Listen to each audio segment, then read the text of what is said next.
Hello everyone. आज के इस वीडियो में हम कवर करने वाले हैं बिहार एसआई प्रीलिम्स के प्रैक्टिस सेट 2 को। और इससे पहले का जो सेट 1 था उस पर आपने काफ़ी अच्छे तरीके से अपना रिस्पांस दिया। उम्मीद करता हूं कि इसी तरह से अपनी प्रिपरेशन में लगे रहेंगे पूरे जोश के साथ। इस वीडियो को एंड तक देखिए और इसमें जो 100 क्वेश्चन दिए गए सॉल्व करके बताइए कि आप कितना स्कोर कर पाते हैं। बिल्कुल एग्जाम्स के पैटर्न पे है। और अगर आप इस PDF के थ्रू सेट लगाना चाहते हैं तो इसका PDF मैंने ऑलरेडी टेलीग्राम पे डाल दिया, जा करके वहाँ से आप डाउनलोड करके सेट लगा सकते हैं। तो चलिए इस वीडियो को शुरू करते हैं। तो फर्स्ट क्वेश्चन को शुरू करते हैं। पहला क्वेश्चन ये कि कुंडापुर एवं करवार कच्छ वनस्पति स्थान कहाँ स्थित है। तो इस प्रश्न का करेक्ट आंसर होगा ऑप्शन बी, कर्नाटक राज्य में स्थित है। सेकेंड क्वेश्चन, निम्नलिखित में से किस कांग्रेस सत्र के दौरान कांग्रेस स्वराज दल का गठन किया गया था।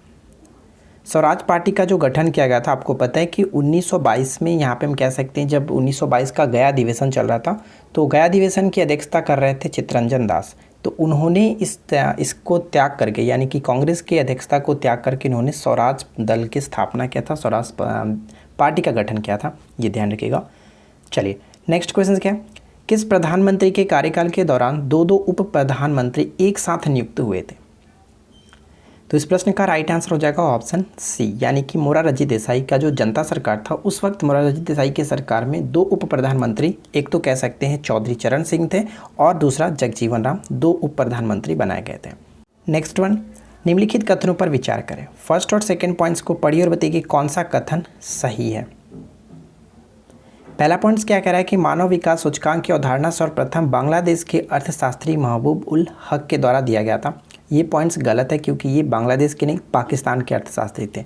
सेकेंड पॉइंट है कि यह प्रत्येक वर्ष संयुक्त राष्ट्र विकास कार्यक्रम यानी UNDP के द्वारा, ठीक है, UNDP United Nation Development Programme होता है, इसके द्वारा जारी किया जाता है। तो फर्स्ट तो गलत है लेकिन सेकेंड सही है। तो हम यहाँ पे बताना था सही कौन सा है, तो केवल और केवल 2 को टिक करेंगे।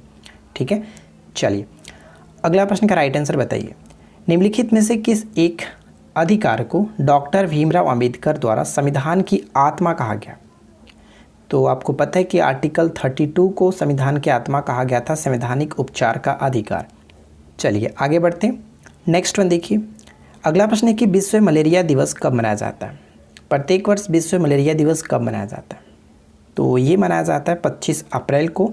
और इस साल यानी कि 2021 की जो थीम रखी गई थी क्या है, zero malaria start with me. Option यहाँ पे फिलहाल 25 अप्रैल आपका करेक्ट होगा। तो फ्रेंड्स एक छोटा सा इन्फॉर्मेशन मैं आपके साथ शेयर करना चाहता हूँ। आप लोगों में से काफ़ी लोगों ने ये कमेंट्स किया था कि आप 2 दिन पे अल्टरनेट 2 दिन पे सेट दीजिए। तो मैं आपको बता दूं फ्रेंड्स, ये चीज़ हमारे ऑनलाइन स्टडी जोन के जो एप्लीकेशन है उस पर प्रोवाइड कराया जा रहा है। हर 2 दिन पे आपको एक सेट दिया जाता है। साथ ही साथ उसमें बहुत सारे स्टडी मटेरियल आपको प्रोवाइड कराई जाती है, हैंड राइटिंग नोट्स दिया जाता है, करंट अफेयर दिया जाता है, यानी कि कंप्लीट आपका SI प्रिपरेशन कराया जा रहा है। तो अगर आप इंटरेस्ट रखते हैं, अगर आप हमारे साथ जुड़ना चाहते हैं तो मात्र 110 रुपये में, इस बैच की प्राइस 149 था, लेकिन सिर्फ और सिर्फ आप 110 यानी 110 रुपये में हमारे साथ जुड़ सकते हैं पूरे 1 मंथ्स के वैलिडिटी के साथ। ये जो कि ऑफ़र आप सिर्फ और सिर्फ आज के लिए। तो अगर आप इंटरेस्ट रखते हैं तो वीडियो के नीचे डिस्क्रिप्शन में लिंक है, आप वहाँ से जा करके ज्वाइन हो सकते हैं। और इतना ही नहीं फ्रेंड्स, अगर आप मैथ्स की प्रिपरेशन करना चाहते हैं तो मैथ्स का भी कोर्स हम लोग का ऑलरेडी चल रहा है। तो जहाँ पे मैं चैप्टर वाइज आपको मैथ्स पढ़ा रहा हूँ, तो आप आसानी से हमारे साथ जुड़ सकते हैं। मात्र 149 के साथ पूरे 1 साल की वैलिडिटी आपको मिलेगी। तो आप इस वीडियो के नीचे डिस्क्रिप्शन लिंक के चेक कीजिए, वहाँ पर आपको मिल जाएंगे। तो चलिए अब आज के इस वीडियो को शुरू करते हैं। नेक्स्ट क्वेश्चन क्या है, भारत का नियंत्रक एवं महालेखा परीक्षक अपना प्रतिवेदन देता है। भारत का नियंत्रक एवं महालेखा परीक्षक अपना प्रतिवेदन किसे देता है, राष्ट्रपति को। अंतर्राज्यीय परिषद के संबंध में निम्नलिखित कथनों पर विचार करें। 3 पॉइंट से पढ़िए और बताइए कि कौन सा कथन यहाँ पे सही होगा। पहला पॉइंट कह रहा है कि ये एक संवैधानिक संस्था है, बिल्कुल सही, क्योंकि इसके बारे में उल्लेख हमारे आर्टिकल 263 में किया गया। तो यहाँ पे फर्स्ट और सेकेंड की बात कर लेते हैं। अंतर्राज्यीय परिषद की स्थापना 28 मई 1990 को की गई थी, ये भी बिल्कुल सही है। और थर्ड पॉइंट तो बिल्कुल सही है क्योंकि 263 में ऐसी परिषद की स्थापना, संगठन, प्रक्रिया और कार्यों का उल्लेख किया गया, यानी कि अंतर्राज्यीय परिषद के संबंध में 263 में उल्लेख किया गया। तो यहाँ पे कह सकते हैं कि तीनों के तीनों कथन बिल्कुल सही है। Option D will be a right answer. चलिए अगला प्रश्न, किसने प्रतिनिधि पद का सृजन किया जो पद क्रम में पेशवा से भी ऊपर था। पद प्रतिनिधि से पहले जो पेशवा होता था वो पद सबसे ऊपर रखा जाता था, सबसे ऊपर यानी सर्वोच्च पद माना जाता था। लेकिन प्रतिनिधि पद को बनाया गया किसके द्वारा, राजा राम के द्वारा। नेक्स्ट क्वेश्चन है कि 1853 के चार्टर अधिनियम के प्रावधानों के संदर्भ में कौन सा कथन असत्य है। तो बताइए यहाँ पे कौन सा कथन असत्य है। तो यहाँ पे पहला पॉइंट क्या है कि इसने गवर्नर जनरल की परिषद की विधायी और कार्यकारी परिषदों को पृथक कर दिया था, बिल्कुल सही है। इसने सिविल सेवकों के चयन के लिए खुली प्रतियोगिता का आरंभ किया, ये भी बिल्कुल सही है। और थर्ड पॉइंट कह रहा है कि इसने बम्बई और मद्रास के गवर्नरों को उनकी विधायी शक्तियों से वंचित कर दिया। ये पॉइंट्स गलत है क्योंकि यहाँ पे 1833 होना चाहिए था, ये इसका संबंध 1833 से है। तो हम कह सकते हैं कि गलत यहाँ पे ऑप्शन सी को टिक करेंगे, ठीक है, ये ध्यान रखिएगा। और अधिनियम से संबंधित मैंने नोट्स, हैंड राइटिंग नोट्स आपको ऑलरेडी हमारे जो पेड ग्रुप है उसमें प्रोवाइड करा ही दिया। चलिए नेक्स्ट क्वेश्चन देखिए, निम्नलिखित में से किसके अंतर्गत प्रथम विधि आयोग स्थापित किया गया था। प्रथम विधि आयोग स्थापित किया गया था, तो इस प्रश्न का राइट आंसर क्या होगा। प्रथम विधि आयोग 1833 का चार्टर एक्ट, ऑप्शन ए को टिक करेंगे। नेक्स्ट वन क्या कह रहा है, निम्न में से किसे वायसराय की कार्यपालिका परिषद का प्रथम भारतीय सदस्य बनाया गया था। ये क्वेश्चन बहुत ज़्यादा इंपॉर्टेंट है। प्रथम भारतीय सदस्य किसे बनाया गया था, सत्येंद्र प्रसाद सिन्हा, ठीक है, सत्येंद्र प्रसाद सिन्हा यहाँ पे करेक्ट होगा। फ्रेंड्स अगर आपको क्वेश्चंस अच्छे लगे, वीडियो पसंद आए तो प्लीज़ वीडियो को लाइक कर दीजिएगा, दोस्तों के साथ अधिक से अधिक शेयर कीजिए और हमारे इस ऑनलाइन स्टडी जोन के चैनल को सब्सक्राइब करके नोटिफिकेशन बिल को ऑन रखिए ताकि आपको इसी तरह की रोज़ाना एक न्यू अपडेट्स मिलती रहे। चलिए अगला प्रश्न का राइट आंसर गेस कीजिए। निम्नलिखित कथनों पर विचार कीजिए। फर्स्ट, सेकेंड और थर्ड तीनों पॉइंट्स को पढ़िए और बताइए कि यहाँ पे सही क्या होगा। उपरोक्त में इस कथनों में से कौन सा कथन सही है। पहला पॉइंट्स कह रहा है कि अनुच्छेद 301 संपत्ति के अधिकार से संबंधित है। ये पॉइंट्स गलत है क्योंकि इसका संबंध 300 के फर्स्ट होना चाहिए, ठीक है, 300 के क के अंतर्गत आता है संपत्ति के अधिकार के बारे में, ठीक है। संपत्ति का अधिकार एक विधि का अधिकार है किंतु यह मूल अधिकार नहीं है, बिल्कुल सही। पहले ये मूल अधिकार के अंतर्गत आता था लेकिन इसको हटा दिया गया था 44वें संविधान संशोधन 1978 के द्वारा। अब ये एक प्रकार का विधि का अधिकार यानी कि कानूनी अधिकार है, ठीक है। भारत के संविधान के अनुच्छेद 300 के ए उस समय केंद्र के सरकार द्वारा 44वें संविधान संशोधन के अंत स्थापित किया गया था। तो बात यही हो गया कि इसको मूल अधिकार से हटा करके 300 ए में डाला गया था केंद्र कांग्रेस सरकार। ये पॉइंट देखिए गलत है थोड़ा सा, कांग्रेस सरकार ने, क्योंकि जब 1978 की बात आती है 44वें संविधान संशोधन 1978, उस वक्त कांग्रेस सरकार नहीं जनता सरकार थी, ठीक है, मोरारजी देसाई का सरकार था। तो यहाँ पे कह सकते हैं कि फर्स्ट और थर्ड दोनों के दोनों गलत हैं, सिर्फ और सिर्फ सही यहाँ पे होगा ऑप्शन, हम बी को टिक कर सकते हैं, यानी कि केवल और केवल दो सही है, ठीक है। Right answer will be option A. इसको अच्छे से समझ लीजिएगा एक्चुअली ये गलत क्यों है, ठीक है ना। चलिए नेक्स्ट क्वेश्चन क्या कह रहा है, भारतीय संविधान को अस्तित्व में आया था, यानी भारतीय संविधान कब अस्तित्व में आया। भारतीय संविधान कह सकते हैं 26 जनवरी 1950 से अस्तित्व में आ गया था। राष्ट्रीय मानवाधिकार आयोग की अध्यक्ष की नियुक्ति कौन करता है। राष्ट्रीय मानवाधिकार आयोग के अध्यक्ष की नियुक्ति कह सकते हैं यहाँ पे राष्ट्रपति के द्वारा की जाती है। अच्छा, वर्तमान में किसे नियुक्त किया गया, 2021 में जस्ट जून में ही नियुक्त किया गया राष्ट्रीय मानवाधिकार आयोग के अध्यक्ष। बताइए तो थोड़ा सोच कर बताइए, मैं बताता हूँ आपको। तो ध्यान दीजिएगा, अरुण कुमार मिश्रा, ठीक है, अरुण कुमार मिश्रा जी को हाल ही में बनाया गया। चलिए नेक्स्ट वन क्या कह रहा है कि निम्नलिखित में से किस देश ने अपना पारंपरिक लालटेन महोत्सव मनाया है। तो लालटेन फेस्टिवल मनाया गया किसके द्वारा, चीन के द्वारा, ऑप्शन डी यहाँ पे करेक्ट होगा। यहाँ पे मैंने पॉइंट्स लिख रखा, आप इसको अच्छे तरीके से पढ़ करके भी समझ सकते हैं, ठीक है। चलिए नेक्स्ट वन देखिए, अगला प्रश्न है कि इनमें से कौन सा मानव शरीर का एक उत्सर्जक अंग है। एक उत्सर्जक अंग है मानव का कौन सा, तो दिल नहीं हो सकता है, मस्तिष्क नहीं, मांसपेशी नहीं, यहाँ पे करेक्ट होगा त्वचा, क्योंकि त्वचा हम यहाँ पे कह सकते हैं त्वचा मानव का एक उत्सर्जन अंग माना जाता है। त्वचा पूरे शरीर में पसीने की ग्रंथियों से पसीना उत्सर्जित करती है, ठीक है। तो इस वजह से हम कह सकते हैं उत्सर्जित तो करती है, कुछ ना कुछ उत्सर्जित करती, तभी तो कह सकते हैं कि ये उत्सर्जन ग्रंथि है। तो त्वचा यहाँ पे हमारा राइट आंसर हो जाता है। नेक्स्ट क्वेश्चन, निम्नलिखित में से कौन सा नवीकरणीय ऊर्जा का स्रोत नहीं है। सबसे पहले बात कर लेते हैं कि नवीकरणीय ऊर्जा क्या है। तो यहाँ पे देखिए कि ऊर्जा के वे स्रोत जो एक बार उपयोग किए जाने के बाद समाप्त नहीं होते हैं, उन्हें ऊर्जा को अक्षय ऊर्जा के रूप में जाना जाता है। यानी कि हम कह सकते हैं अक्षय ऊर्जा के रूप में, क्या मतलब नवीकरणीय ऊर्जा, जिनको हम लोग बार बार कर सकते हैं, यूज़ कर सकते हैं, ठीक है। जीवाश्म ऊर्जा एक अक्षय ऊर्जा नहीं है। यहाँ पे ध्यान दीजिएगा, जीवाश्म ईंधन अक्षय ऊर्जा नहीं है क्योंकि वे प्रकृति में सीमित है। उनको अगर हम थोड़ा मतलब कुछ ना कुछ समय के बाद वो ख़त्म हो जाएगा, तो उनको हम कह सकते हैं कि ये नवीकरणीय ऊर्जा के अंतर्गत नहीं आ सकता है। ऑप्शन ए यहाँ पे करेक्ट होगा, ठीक है। आगे बढ़ते हैं। अगला पॉइंट है कि भारतीय वन्य जीव संस्थान का मुख्यालय कहाँ? भारतीय वन्य जीव संस्थान का मुख्यालय कहाँ पर है? तो ये आपका कहाँ पे पड़ता है? Right answer will be option C, ठीक है, देहरादून करेक्ट होगा। अगला प्रश्न क्या है? साख्य, योग, न्याय, वैशेषिक, मीमांसा और वेदांत, इन 6 भिन्न भारतीय दर्शनों की स्पष्ट रूप से अभिव्यक्ति हुई है किस युग में? तो इनका वैदिक युग में, ऑप्शन ए करेक्ट होगा, वैदिक युग में। अगला प्रश्न राइट आंसर गेस कीजिए। मध्यकालीन भारत में निम्नलिखित में से रैयत-ए-आला की उपाधि धारण करने वाला शासक कौन था? रैयत-ए-आला की उपाधि धारण करने वाला शासक कौन था? तो राइट आंसर होगा खिलजी का, ठीक है, खिलजी का, ऑप्शन सी को टिक करेंगे। सैयद वंश के संस्थापक के रूप में जाना जाता है।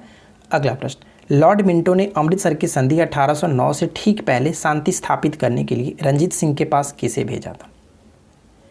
तो हम यहाँ पे कह सकते हैं मध्यस्थता इन्होंने किया था चार्ल्स मेटकॉफ, ठीक है, Charles Metcalfe, option D correct होगा। चंपारण सत्याग्रह में महात्मा गांधी के सहयोगी निम्नलिखित में से कौन शामिल नहीं था? ध्यान दीजिएगा, नहीं थे, कौन शामिल नहीं थे उनके सहयोगी के रूप में? तो यहाँ पे कह सकते हैं, देखिए जे बी कृपलानी भी थे और राजेंद्र प्रसाद भी थे, मजहरुल हक भी थे, लेकिन जयप्रकाश नारायण जी यहाँ पे हम कह सकते हैं शामिल नहीं थे, ऑप्शन डी को टिक करेंगे, केवल और केवल 4। क्लियर, आगे बढ़ते हैं। नेक्स्ट क्वेश्चन है कि प्रथम गोलमेज सम्मेलन के संबंध में निम्नलिखित कथनों पर विचार कीजिए। यहाँ पे देखिए 3 पॉइंट्स दिया गया। प्रथम गोलमेज सम्मेलन, आपको पता है कि 1930, 1931, 1932 3 गोलमेज सम्मेलन हुए थे। तो यहाँ पे फर्स्ट गोलमेज सम्मेलन के संबंध में 3 पॉइंट्स दिए गए, तीनों को पढ़िए और बताइए कौन सा कथन सही है। पहला पॉइंट कह रहा है कि इसका आयोजन नवंबर 1930 से जनवरी 1931 तक हुआ था। बिल्कुल सही है कि इसका आयोजन 12 नवंबर से लेकर के 19 जनवरी 1931 तक हुआ था, ये बिल्कुल सही है। इसमें कुल 89 प्रतिनिधियों ने भाग लिया, ये भी सही है। और तीसरा पॉइंट कह रहा है कि कांग्रेस सहित डॉक्टर अंबेडकर एवं जिन्ना ने भी इस सम्मेलन में भाग लिया था। देखिए यहाँ पे थोड़ा सा मिस्टेक ये है कि कांग्रेस ने इसमें भाग नहीं लिया था, लेकिन डॉक्टर भीमराव अंबेडकर और जिन्ना ने इस सम्मेलन में भाग लिया था। तो हम कह सकते हैं कि कांग्रेस की वजह से यहाँ पे पॉइंट्स गलत होता, फर्स्ट और सेकंड सही है, तो हम केवल और केवल ए को टिक करेंगे। कांग्रेस ने द्वितीय गोलमेज सम्मेलन में भाग लिया था और उसमें से जो प्रतिनिधि के रूप में थे कांग्रेस की तरफ से महात्मा गांधी जी थे, ये पॉइंट्स आपको पता होगा। चलिए अगला पॉइंट्स क्या है? निम्न कथनों पर विचार कीजिए। कथन 1 और कथन 2 दिया गया और आपको बताना है यहाँ पे सही क्या होगा। पहला कथन कह रहा है कि हड़प्पा सभ्यता जो स्थल है सुतकांगडोर पाकिस्तान के सिंध प्रांत में स्थित है। देखिए ये पॉइंट्स गलत हो जाता है क्योंकि ये पाकिस्तान के सिंध प्रांत में नहीं है, पाकिस्तान के मरकाना में जो समुद्र तट के किनारे ये पड़ता है। और सेकेंड पॉइंट है कि कालीबंगा एवं लोथल से सैंधवकालीन घोड़े के अस्थिपंजर के अवशेष प्राप्त हुए। तो ये पॉइंट सही है, इसमें कोई दिक्कत नहीं है। तो केवल और केवल 2 को सही कर सकते हैं, केवल 2 सही है। चलिए नेक्स्ट में देखिए, अगला प्रश्न है कि बौद्ध धर्म में भावी बोधिसत्व या फिर भविष्य के बोधिसत्व किसे माना गया? तो ये हम कह सकते हैं मैत्रेय, ठीक है, मैत्रेय, ऑप्शन डी करेक्ट होगा। अगला प्रश्न ये है, आर्यों के आर्कटिक होम सिद्धांत का पक्ष किसने लिया था? आर्यों के आर्कटिक होम सिद्धांत जो है वो किसने लिया था?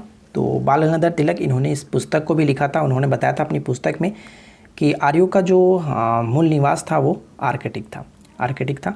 चलिए अगला पॉइंट्स क्या है कि किस इतिहासकार ने कहा था कि अकबर का दीन इलाही उसकी मूर्खता का स्मारक था? वी ए स्मिथ, बहुत इंपॉर्टेंट क्वेश्चन है, बी ए स्मिथ। चलिए नेक्स्ट वन, किसके शासनकाल के अंतर्गत शेख अब्दुल हक मुहद्दिद देहलवी, ठीक है, एक प्रमुख धार्मिक विद्वान थे? तो ये किसके समय में थे? तो जहांगीर के समय में, ए को टिक कर सकते हैं। अगला प्रश्न देखिए, मौर्य शासन व्यवस्था में रूपदर्शक नामक अधिकारी बताइए कि क्या होते थे? रूपदर्शक नामक अधिकारी का संबंध किससे था? तो यहाँ पे कह सकते हैं सिक्के के परिरक्षण, ठीक है, परीक्षक कह सकते हैं, ऑप्शन ए करेक्ट होगा। साथ ही साथ यहाँ पे पॉइंट्स आप पढ़ सकते हैं, जैसे देखिए मौर्यकालीन सिक्के मुख्यतः चांदी और तांबे में ढाले गए थे। प्रधान सिक्का पर्ण होता था, यानी कि मौर्यकालीन सिक्के को पर्ण कहा जाता था, जिसे हम लोग रुपये के नाम से भी जानते थे, ये ध्यान रखिएगा। अर्थशास्त्र यानी कि जो मौर्यकालीन एक ग्रंथ था कौटिल्य या फिर कह सकते हैं चाणक्य के द्वारा जो लिखा गया था अर्थशास्त्र, इसमें राजकीय टकसाल का भी उल्लेख मिलता है, जिसका अध्यक्ष लक्षणाध्यक्ष होता था। मुद्राओं का परीक्षण करने वाले अधिकारी को रूपदर्शक कहा जाता था। तो ये पॉइंट्स आपको ध्यान में रखना है। नेक्स्ट क्वेश्चन है कि ग्लूकागॉन नामक हार्मोन का स्राव निम्नलिखित में से किस कोशिका से होता है? तो देखिए ग्लूकोगॉन की अगर हम बात करें तो अग्नाशय आपको पता होगा जहाँ से इंसुलिन का स्रावन होता है। तो अग्नाशय से पहले तो 3 कोशिकाओं का आप समझिए कि उसमें 3 कोशिकाएं मौजूद होती हैं। मेनली 3 कोशिकाएं के बारे में बात करते हैं, अल्फा कोशिका, बीटा कोशिका और गामा कोशिका। अल्फा कोशिका से ग्लूकोगॉन नामक हार्मोन निकलता है। बीटा कोशिका आपको पता होगा लैंगरहैंस की बीटा कोशिका से क्या होता है कि यहाँ से इंसुलिन का स्राव होता है। जबकि गामा कोशिका की बात करें तो गामा कोशिका से सोमेटोस्टेटिन नामक हार्मोन का स्राव होता है। तो फिलहाल यहाँ पे राइट आंसर हमारा होगा ऑप्शन ए, ग्लूकोगॉन नामक हार्मोन का स्राव अल्फा कोशिका से होता है। अगला पॉइंट से कि वित्त आयोग के संबंध में निम्नलिखित कथनों में कौन सा कथन सही है। वित्त आयोग के संबंध में तो पहला पॉइंट कह रहा है कि वित्त आयोग का गठन 1951 में, प्रथम वित्त आयोग का गठन 1951 में किया गया था, जिसके प्रथम अध्यक्ष केसी नियोगी को बनाया गया था। नेक्स्ट पॉइंट है कि वर्तमान में 14वें वित्त आयोग के अध्यक्ष एन.के. सिंह है। देखिए ये पॉइंट्स थोड़ा सा गलत है क्योंकि एन.के. सिंह 15वें हैं, 14वें वाई.वी. रेड्डी थे। ये पॉइंट्स गलत हो जाता है। अनुच्छेद 280 के 3 के तहत वित्त आयोग अपनी सिफारिश राष्ट्रपति को देता है, ये वर्णन किया गया। तो फर्स्ट और थर्ड बिल्कुल सही है, इस वजह से ऑप्शन हम डी को टिक करेंगे, 1 और 3 करेक्ट होगा। अगला क्वेश्चन कह रहा है कि निम्नलिखित में से किस मामले में सर्वोच्च न्यायालय ने अनुच्छेद 356 के तहत एक राज्य में राष्ट्रपति शासन लगाने के दिशा निर्देश को निर्धारित किया, और वो कह सकते हैं मुंबई मामला, ऑप्शन ए करेक्ट होगा। अगला पॉइंट देखिए, यदि भारत संघ के नए राज्य का सृजन करना चाहता है तो संविधान के किस अनुसूची में अवश्य संशोधन किया जाएगा। तो वो कह सकते हैं पहली अनुसूची में, ठीक है, पहली अनुसूची में जो कि संशोधन करना अनिवार्य होगा। अगला पॉइंट्स क्या है, संविधान के अनुच्छेद 300 के ए में निम्नलिखित में से क्या प्रावधानित किया गया। तो ऊपर में हम लोगों ने ऑलरेडी देख चुका था इसके बारे में। इसमें क्या है, कह सकते हैं किसी व्यक्ति को विधि के प्राधिकार से सुरक्षित उसकी संपत्ति से वंचित नहीं किया जाएगा, इसके बारे में बात किया गया, ठीक है। नेक्स्ट वन क्या है, राज्य के नीति निदेशक तत्वों के बारे में कौन असत्य है। राज्य के नीति निदेशक तत्वों के बारे में कौन सा कथन असत्य है। यहाँ पे देखिए सबसे इंपॉर्टेंट पॉइंट्स आपको याद रखना है। ग्राम पंचायतों का गठन आर्टिकल 40 के तहत होता है।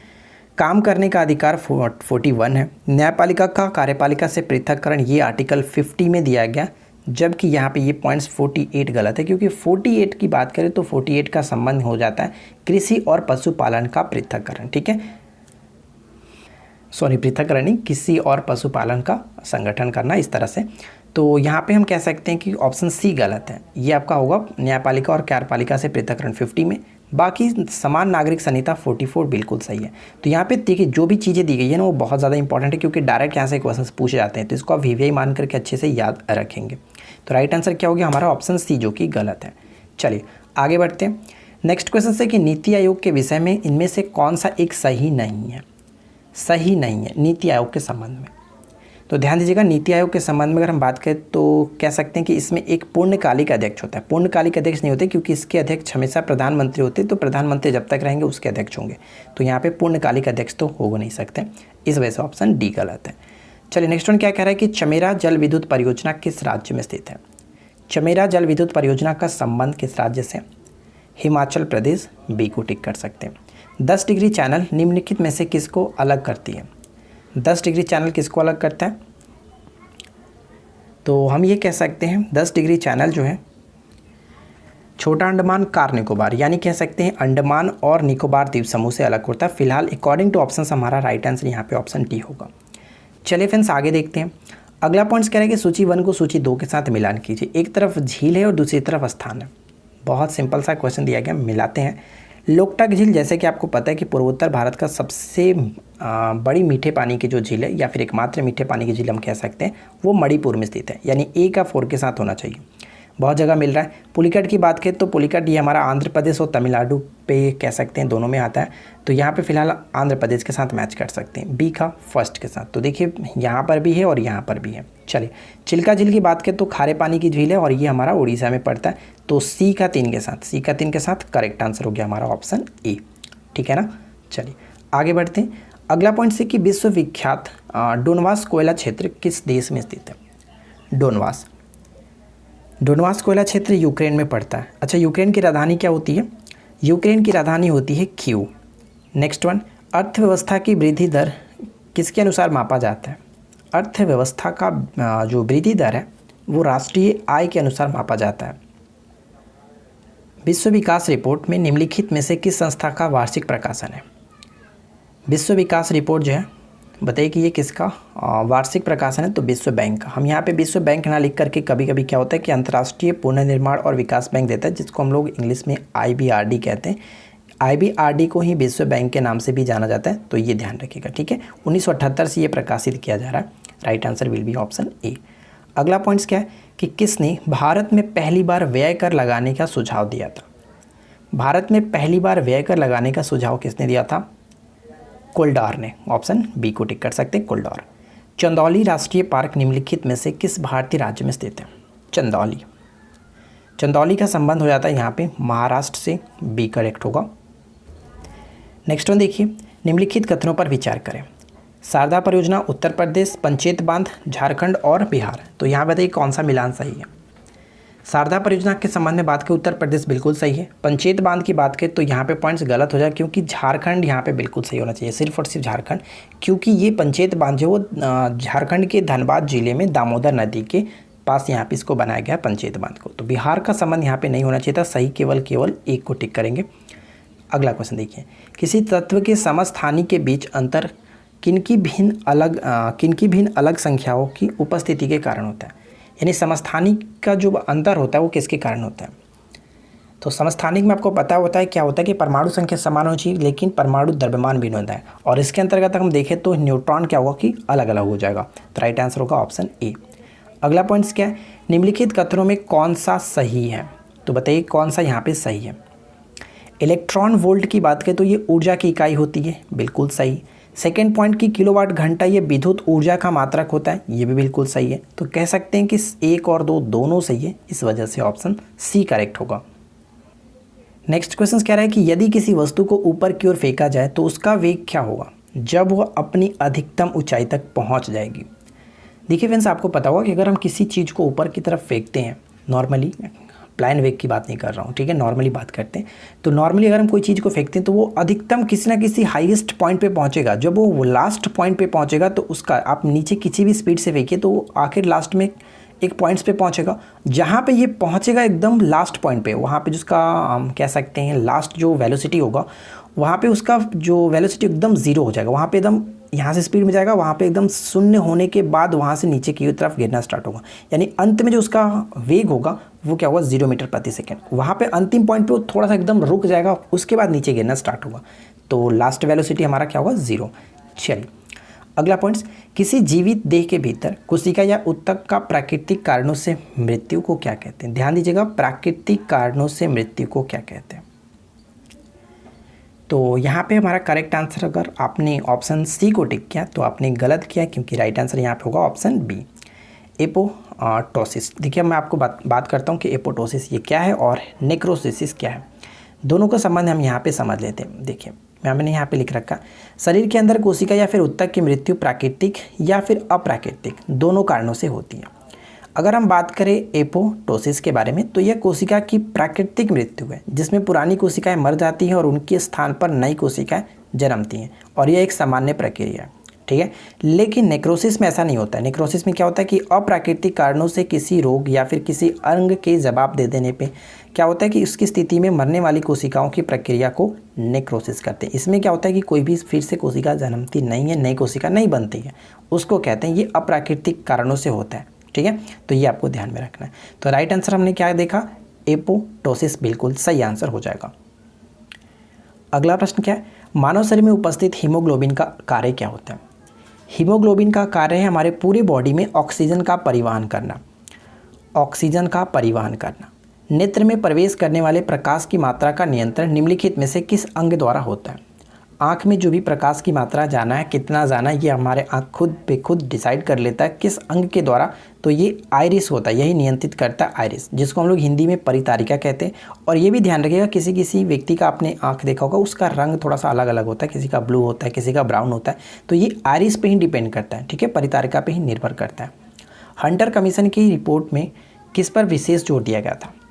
1882 में जो हंटर कमीशन बनाया गया था, इस पे किस पे विशेष जोर दिया गया था? शिक्षा से संबंधित है ये, तो इसमें प्राथमिक शिक्षा पर विशेष जोर दिया गया। अगला पॉइंट है कि भारत की शैक्षणिक नीति में फिल्ट्रेशन थ्योरी प्रतिपादक थे। फिल्ट्रेशन थ्योरी के प्रतिपादक कौन थे? लॉर्ड मैकाले, बी को टिक करेंगे, लॉर्ड मैकाले। हाली पद्धति संबंधित थी। ध्यान दीजिएगा, हाली पद्धति का संबंध अगर हम बात करें तो ये बंधुआ मजदूर से, ठीक है, बंधुआ मजदूर या फिर बंधुआ मजदूरी से संबंध है। सत्यार्थ प्रकाश की रचना की गई थी किसके द्वारा? सत्यार्थ प्रकाश की रचना किसके द्वारा की गई थी? तो इस प्रश्न का करेक्ट आंसर होगा स्वामी दयानंद सरस्वती जी के द्वारा, ठीक है। सत्यार्थ प्रकाश जो कि ये किस भाषा में लिखा गया था? हिंदी भाषा में। ये भी पूछा जाता है। ऋतुओं में परिवर्तन का कारण क्या होता है? ऋतुओं में परिवर्तन का कारण क्या होता है? तो यहाँ पे राइट आंसर होगा सूर्य के चारों ओर पृथ्वी की स्थिति में परिवर्तन, ठीक है। सूर्य के परिवर्तन के ऋतुओं के परिवर्तन का जो कारण है वो सूर्य के चारों ओर पृथ्वी की स्थिति में जो परिवर्तन होगा उसके कारण ऋतुओं में परिवर्तन होता है। अगला पॉइंट देखिए, विषुव के संदर्भ में कौन सा कथन सही है? विषुव का मतलब यहाँ पे हम कह सकते हैं इक्विनॉक्स, जो आपने पढ़ा हुआ इक्विनॉक्स। तो इक्विनॉक्स के संबंध में हम बात करें तो उस स्थिति को कहते हैं जब सूर्य की किरणें विषुवत रेखा पर लंबवत पड़ती हैं, बिल्कुल सही है। और यह स्थिति यह वही स्थिति होती है जब दिन और रात बराबर होते हैं, यानी कि हम कह सकते हैं कि जब लंबवत पड़ती है दिन और रात बराबर होता है। और हम ये कह सकते हैं कि ऐसी स्थिति वर्ष में 2 बार होती है, क्योंकि इक्विनॉक्स साल में 2 बार होता है। एक होता है 21 मार्च को और एक होता है 23 सितंबर को, ठीक है, 23 सितंबर को। तो यहाँ पे अगर हम थर्ड पॉइंट की बात करें तो शरद विषुव 23 सितंबर को कहते हैं। क्या ये सही है? तो हम यहाँ पे कह सकते हैं फ्रेंड्स ये बिल्कुल सही है। तो यहाँ पे तीनों के तीनों पॉइंट्स हमारा करेक्ट आंसर जो हो जाता है, ठीक है। राइट आंसर हमारा क्या होगा? Option D. तो ये चीज़ आपको ध्यान में रखना है। नेक्स्ट क्वेश्चन कह रहा है कि भारत सरकार ने एक पृथक विभाग नियोजन एवं विकास विभाग कब खोला था? ये खोला गया था 1944 में। सी को टिक कर सकते हैं, 1944। नासिक किस नदी के तट पर स्थित है? नासिक किस नदी के तट पर स्थित है? तो ये कह सकते हैं गोदावरी नदी के किनारे अवस्थित है। अगला पॉइंट्स बनता है कि भारत में रेशम का सबसे अधिक उत्पादन करने वाला राज्य कौन सा है? रेशम का सबसे ज़्यादा उत्पादन कर्नाटक में होता है। Option A will be correct answer. निम्नलिखित में से कौन सी जनजाति नील नदी की घाटी क्षेत्र में निवास करती है? कौन सी जनजाति? तो फेल्लाह जनजाति कह सकते हैं। ऑप्शन बी करेक्ट होगा, फेल्लाह जनजाति। एंडीज पर्वतमाला की सर्वोच्च चोटी कौन सी है?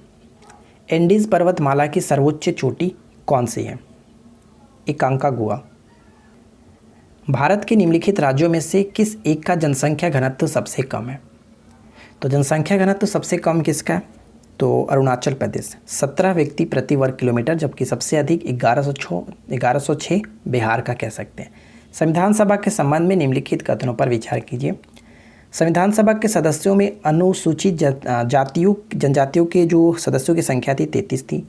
संविधान सभा में महिला सदस्यों की संख्या 15 थी। और तीसरा पॉइंट कह रहा है कि प्रारूप समिति में कुल सदस्यों की संख्या 7 थी। तो ध्यान दीजिएगा यहाँ पे तीनों के तीनों पॉइंट्स बिल्कुल सही है। Option D will be correct answer. ध्यान दीजिएगा यहाँ पे महिला सदस्यों की संख्या याद रखना है और आपको अनुसूचित जनजाति के सदस्यों की संख्या 33 ये भी याद रखना है। अगला पॉइंट्स क्या है? संविधान सभा का प्रथम अधिवेशन कब प्रारंभ हुआ था? संविधान सभा का प्रथम अधिवेशन जो हुआ था दिल्ली में हुआ था और ये 9 दिसंबर 1946 को हुआ था, जिसमें अध्यक्ष किसे बनाया गया था? वरिष्ठ जो नेता थे डॉक्टर सच्चिदानंद सिन्हा को अस्थायी अध्यक्ष के रूप में चुना गया था। अगला पॉइंट्स, भारत में बाहरी आक्रमण अथवा सशस्त्र विद्रोह के कारण राष्ट्रपति द्वारा राष्ट्रीय आपातकाल की घोषणा किसके अंतर्गत की जाती है? तो राष्ट्रीय आपातकाल की घोषणा 352 के तहत की जाती है। ऑप्शन ए करेक्ट है। भारत के उपराष्ट्रपति को पदच्युत करने का संकल्प निम्नलिखित में से कहाँ प्रस्तावित किया जा सकता है? तो ध्यान दीजिएगा कि किसी भी सदन में प्रस्तावित किया जा सकता है। ऑप्शन बी संसद के किसी भी सदन में। नेक्स्ट पॉइंट क्या कह रहा है कि किसके प्रयासों के कारण ब्रह्म समाज की शाखाएं उत्तर प्रदेश, पंजाब और मद्रास में खोली गई थी? तो यहाँ पे हमारा राइट आंसर क्या होगा? हम ऑप्शन बी को टिक करेंगे, केशव चंद्र सेन। नेक्स्ट वन, संगीत सम्राट जो कि तानसेन, इनके गुरु कौन थे? तानसेन के गुरु कौन थे? तानसेन के गुरु के रूप में हम लोग किसे जानते हैं? हरिदास। ऑप्शन बी करेक्ट होगा, हरिदास। अगला क्वेश्चन देखिए, 34वां ग्रीष्मकालीन ओलंपिक खेल का कहाँ आयोजित किया जाएगा? तो ये आयोजन किया जाएगा कहाँ पे? तो right answer will be option B, Los Angeles में, ठीक है, लॉस एंजल्स।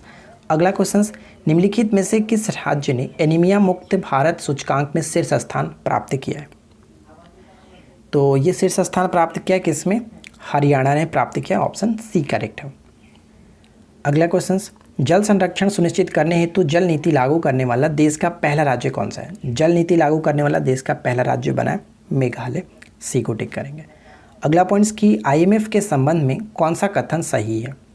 आईएमएफ के संबंध में तो देखिए, अंतर्राष्ट्रीय मुद्रा कोष के नए प्रमुख प्रबंध निर्देशक की बात करें तो क्रिस्टलिना जॉर्जिवा, जो कि बुल्गारिया से, ये बिल्कुल सही है। इस संगठन का सबसे नवीनतम सदस्य की बात करें तो नॉर्वे है। ये पॉइंट्स गलत है क्योंकि नवीनतम सदस्य के रूप में अंडोरा हो चुका है। अब टोटल सदस्यों की संख्या 190 है, ये बिल्कुल सही है। ठीक है, तो यहाँ पे फर्स्ट और थर्ड केवल सही है, तो ऑप्शन हम बी को टिक करेंगे, 1 और 3। नेक्स्ट वन कह रहा है कि भारत ने किस देश के साथ तुर्गा वन बिजली परियोजना पर समझौता पर हस्ताक्षर किया? तुर्गा, तो इसका राइट आंसर क्या होगा? तुर्गा जो है वो जापान के लिए, जापान के साथ। नेक्स्ट वन देखिए, हाल ही में किस मंत्रालय द्वारा ई संपदा पोर्टल की शुरुआत की गई है? ई संपदा पोर्टल की शुरुआत की गई है आवास और शहरी मामलों के मंत्रालय के द्वारा। Right answer will be option A. किस देश के प्रसिद्ध खिलाड़ी रॉबर्ट लेवांडोस्की को FIFA best man player award प्रदान किया गया? तो ये पोलैंड के प्लेयर हैं, ध्यान रखिएगा, पोलैंड। अक्टूबर 2020 में प्रधानमंत्री ने किस राज्य में किसान सूर्योदय योजना की शुरुआत की है? किसान सूर्योदय योजना की स्टार्टिंग की गई है, तो ये किया गया था गुजरात में। भारत का पहला ट्रांसशिपमेंट हब किस बंदरगाह पर विकसित किया जाएगा? ट्रांसशिपमेंट हब जो है वो किस बंदरगाह पर विकसित किया जाएगा? तो यहाँ पे राइट आंसर होगा हमारा ऑप्शन ए, यानी कि कोचीन में। ठीक है, कोचीन करेक्ट होगा। नेक्स्ट वन कह रहा है कि किस स्पेस एजेंसी ने मंगल ग्रह पर जीवन के संकेतों की तलाश के लिए मार्स रोवर परसेवरेंस को लॉन्च किया, सफलतापूर्वक लॉन्च किया? तो परसेवरेंस जो है वो किसका? तो नासा के द्वारा। यहाँ पे ऑप्शन बी को टिक करते हैं, नासा। अगला पॉइंट्स की जुलाई 2020 को नीति आयोग द्वारा जारी आकांक्षी रैंकिंग में किस जिले को प्रथम स्थान प्राप्त हुआ है? तो फर्स्ट रैंक मिला है बीजापुर। नेक्स्ट क्वेश्चन कह रहा है कि चर्चा में रहे चाबहार रेल परियोजना के संबंध में निम्नलिखित में से कौन सा कथन सत्य है? पहला पॉइंट कह रहा है कि यह रेलवे लाइन चाबहार पोर्ट को जाहेदान से जोड़ेगा, बिल्कुल सही। यह भारत, ईरान और अफगानिस्तान के साथ मध्य हुआ एक समझौता है, तीनों देशों के बीच समझौता हुआ, ये भी सही है।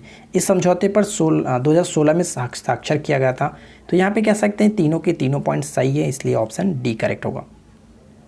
अगला प्रश्न देखिए, वर्तमान में भारत के नियंत्रक एवं महालेखा परीक्षक कौन है? तो राजीव महर्षि का स्थान इन्होंने ग्रहण किया था Girish Chandra Murmu, option B correct है। वर्ष 2021 में आयोजित होने वाले T20 वर्ल्ड कप की मेज़बानी किस देश को सौंपी गई है? तो ये हम कह सकते हैं सौंपी गई है ऑस्ट्रेलिया। अगला देखिए, लॉन्च पुस्तक raw A history of India's covert operations के लेखक कौन है?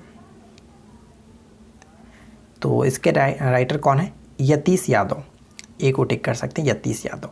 निम्नलिखित में से कौन सा देश परमाणु ऊर्जा संयंत्र का परिचालन करने वाला पहला अरब देश बन गया? परमाणु ऊर्जा संयंत्र का परिचालन करने वाला पहला देश बन गया और वो है यूएई। ठीक है, यूएई ऑप्शन सी करेक्ट है।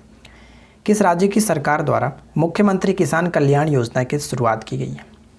मुख्यमंत्री किसान कल्याण योजना की स्टार्टिंग किसके द्वारा की गई है? तो यहाँ पे मध्य प्रदेश को टिक कर सकते हैं। अगला देखिए, किस राज्य में स्थित खोनोमा गांव एशिया का पहला हरित गांव बन गया? खोनोमा गांव एशिया का पहला हरित गांव बन गया और ये पड़ता है नागालैंड में। डी करेक्ट होगा, नागालैंड। मानव पूंजी सूचकांक 2020 के संबंध में निम्नलिखित में से कौन सा कथन सत्य है? मानव पूंजी सूचकांक 2020 के संबंध में, यह विश्व बैंक द्वारा जारी किया जाता है। इसमें प्रथम स्थान नॉर्वे को मिला है, ये भी सही है। भारत का स्थान 116वां रहा, ये भी सही है। यहाँ पे तीनों के तीनों पॉइंट सही दिया गया, ऑप्शन डी करेक्ट होगा। अगला क्वेश्चन देखिए, विश्व पर्यटन दिवस 2020 का थीम क्या है? विश्व पर्यटन दिवस 2020 का थीम की अगर हम बात करें तो यहाँ पे कह सकते हैं कि पर्यटन और ग्रामीण विकास। विश्व पर्यटन दिवस मनाया कब जाता है? 27 सितंबर को। ठीक है, 27 सितंबर को मनाया जाता है, जबकि राष्ट्रीय पर्यटन दिवस मनाया जाता है 25 जनवरी को। ये ध्यान रखिएगा, 25 जनवरी। 25 जनवरी को राष्ट्रीय मतदाता दिवस के रूप में भी मनाते हैं। अगला प्रश्न है कि हाल ही में चर्चा में रहा बैंडीकूट क्या है? हाल ही में चर्चा में रहा बैंडीकूट एक प्रकार का कह सकते हैं कि सफाई रोबोट है। सी विल बी राइट आंसर। महातीर्थ भूमि और महापुण्य भूमि किस राज्य के दो कार्यक्रम हैं? हाल ही में ये चर्चा में था, तो इसका संबंध हो जाता है पश्चिम बंगाल से। सी को टिक करेंगे। दुनिया की सबसे ऊंची पर्वत एवरेस्ट के शिखर पर 10 बार चढ़ने वाले नेपाल के किस प्रसिद्ध पर्वतारोही का हाल ही में निधन हो गया? इनको स्नो लेपर्ड के नाम से भी जाना जाता था। आंग रीता शेरपा, ठीक है, आंग रीता शेरपा। रणजी ट्रॉफी के इतिहास में किस टीम ने 2020 में पहली बार रणजी ट्रॉफी जीता है? पहली बार रणजी ट्रॉफी का विजेता रहा सौराष्ट्र। नेक्स्ट वन देखिए, संयुक्त राष्ट्र के महासचिव पद पर किसे दोबारा सर्वसम्मति से चुना गया? तो वो कौन है? एंटोनियो गुटेरेस, ठीक है, एंटोनियो गुटेरेस जो कि पुर्तगाल से हैं, इनको याद रखिएगा, काफ़ी इंपॉर्टेंट है। और इनका दूसरा जो देखिए ध्यान से कि जनवरी 2022 से शुरू होगा इनका दूसरा कार्यकाल, ठीक है। चलिए आगे बढ़ते हैं। अगला प्रश्न बनता है कि किस देश में पोत से 9 सैटेलाइट लॉन्च करने का विश्व रिकॉर्ड बनाया गया है? तो पोत से लॉन्च किया गया है ये चीन के द्वारा, जो कि वर्ल्ड रिकॉर्ड बनाया है पोत से लॉन्च करके। नेक्स्ट क्वेश्चन क्या कह रहा है, ध्यान से इस टाइप के क्वेश्चन को समझिएगा। क्या कह रहा है कि 7 के पावर 19 + 2 को 6 से अगर हम भाग करें तो क्या शेषफल आएगा? तो जो लोग हमारे मैथ्स के पेड क्लास में जुड़े हुए हैं उनको ये इस टाइप का क्वेश्चन करने आ गया होगा, आसानी से कर सकते हैं, कोई दिक्कत नहीं होगा। कैसे करते हैं? सबसे पहले देखिए पावर आपका क्या है 19, तो ये कह सकते हैं एक प्रकार का विषम नंबर है। तो विषम जब संख्या रहता है तो 1 लीजिए या फिर 3 लीजिए, 1 या 3 यानी कि सबसे छोटा डिजिट को लेकर के काम करते हैं। तो अगर मैं यहाँ पे 7 रखता हूँ, 7 के पावर 1 करता हूँ तो क्या पॉसिबल हो जाएगा? 7 के पावर 1। और देखिए इससे क्या होना है, इससे बड़ा होना चाहिए, ठीक है। जो भी हमारा इधर डिजिट आएगा वो जिससे हमें भाग करना है उससे बड़ा होना चाहिए, तभी तो भाग कर पाएंगे ना। तो अगर मैं 1 रखता हूँ तो भी हमारा काम हो जाएगा। अगर ये छोटा पड़ जाता तो हम यहाँ पे 7 के पावर 3 करके बड़ा करते हैं। देखिए 7 के पावर 1 हो गया +2, और हमें डिवाइड किससे करना था? 6 से, यानी कि 7 के पावर 1 का मतलब 7 और 7 और 2 9, 9 को हम 6 से डिवाइड करेंगे तो क्या शेषफल आएगा? 3। राइट आंसर हो गया हमारा ऑप्शन सी। इस तरह से आसानी से कर सकते हैं, इसमें कोई दिक्कत नहीं होगा। नेक्स्ट क्वेश्चन क्या कह रहा है कि 2 नल एक टंकी को क्रमशः 2 घंटे 3 घंटे में भर देते हैं। यदि दोनों नल एक साथ खाली टंकी में खोल दिया तो टंकी को कितना समय लगेगा? चलिए अगर हम ए को भरते हैं 2 घंटा में भरता है, बी भरता है 3 घंटे में, दोनों की एफिशिएंसी हो गई 6, इसकी टोटल हमारा हो गया, एलसीएम लेंगे तो टोटल वर्क हो गया, टोटल यूनिट 6, और इसकी एफिशिएंसी 3 और इसकी एफिशिएंसी 2, और दोनों को काम कराना है तो क्या कर सकते हैं? दोनों को काम कराना है तो 6/5, ठीक है, अपनी अपनी इफिशिएंसी के साथ करेंगे 3 2 5। लेकिन यहाँ पे करें तो क्या होगा? 1 सही 1/5, लेकिन अगर हमें देखना है राइट आंसर तो हम 60 से गुना कर लेते हैं मिनट में कन्वर्ट करने के लिए, तो 1 घंटा 12 मिनट बिल्कुल सही आंसर होगा, 1 घंटा 12 मिनट, ऑप्शन बी। क्लियर? चलिए अगला क्वेश्चन क्या है? एक धन किसी चक्रवृद्धि ब्याज की दर से 2 वर्ष में 1100 और 3 वर्ष में 1200, यानी 1 वर्ष का हम देखें तो कितना होगा? 1 वर्ष का अगर हम ब्याज देखें तो 100 रुपया कह सकते हैं, ठीक है ना। 3 में से मैंने आपका 2 घटा दिया तो 1 वर्ष का 100। अब यहाँ पे हमें क्या निकालना है? रेट निकालना है। तो रेट % डायरेक्ट निकाल सकते हैं। कैसे? तो देखिए ऊपर में हमारा जो ब्याज निकलता है उसको रखिए, नीचे में हमारा जो सबसे कम वाला जो रहता है उसको रख लीजिए 1100, और गुने में हमारा 100। 00 से 00 खत्म, यानी कि 100/11 करते हैं तो आपका राइट आंसर क्या आएगा? 9 दशमलव आपका समथिंग आएगा, ऑप्शन डी को टिक करेंगे। चलिए लास्ट क्वेश्चन देखिए आज की इस वीडियो का क्या कह रहा है। यदि √3 10 to a - 3 = 0 है तो a की वैल्यू बताइए। तो हम यहाँ पे कह सकते हैं कि √3 10 to a = लिख सकते हैं, माइनस में तो उसको राइट साइड में भेजता हूँ 3 हो जाता है, और 10 to a की अगर वैल्यू को देखें तो ये आपका हो जाएगा 3/√3, तो ये आपका कट जाएगा, ऊपर में √3 आ जाएगा। और √3 की वैल्यू 10 में कितना का होता है? तो आप कहेंगे 1060 का वैल्यू √3 होता है। 10 से 10 खत्म, बचा क्या? 2a = 60, यानी a की वैल्यू आपके पास कितना निकल गया? 30 डिग्री। राइट आंसर आपका होगा ऑप्शन सी, ठीक है। तो फ्रेंड्स उम्मीद करता हूँ कि आप लोगों को आज का ये वीडियो अच्छा लगा होगा। वीडियो पसंद आया तो पता है क्या करना है, लाइक करना, शेयर करना, अपने दोस्तों के साथ अधिक से अधिक शेयर कीजिए, चैनल को सब्सक्राइब करके रखिए। और जो मैंने आपको बताया था, अगर आप हमारे ऑनलाइन स्टडी जोन के ऐप पर पेड कोर्सेज को जोड़ना चाहते हैं तो इस वीडियो के नीचे डिस्क्रिप्शन में लिंक है, जहाँ पे आपको बहुत सारे स्टडी मटेरियल प्रोवाइड कराया जाएगी जो कि एग्जाम्स के पैटर्न पे चल रहा है, तो आप वहाँ पे जुड़ सकते हैं। आज आपका ऑफर चल रहा है, आज ऑफर का लास्ट डेट है, तो अगर आप जोड़ना चाहते हैं तो जुड़ सकते हैं। चलिए मिलते हैं नेक्स्ट क्लास में। Thanks for watching, keep learning, have a good day.